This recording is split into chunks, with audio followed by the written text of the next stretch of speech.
జయశంకర్ భూపాలపల్లి జిల్లాలోని కాళేశ్వర క్షేత్రం ముఖచిత్రం మారబోతోందని దేవాదాయ శాఖ కమిషనర్ హనుమంతరావు అన్నారు.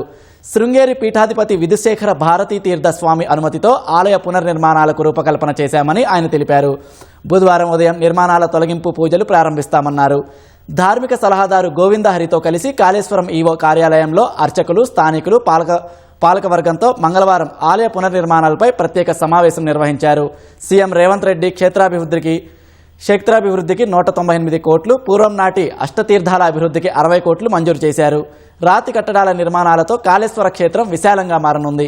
ఆలయ ఆవరణలో 25,000 మంది భక్తులు ఉండేలా ఏర్పాట్లుంటాయి. వచ్చే ఏడాది జూన్లో జరిగే గోదావరి పుష్కరాలకు నెల ముందుగానే పనులు పూర్తి చేసి అందుబాటులోకి తీసుకొస్తామని అధికారులు తెలిపారు.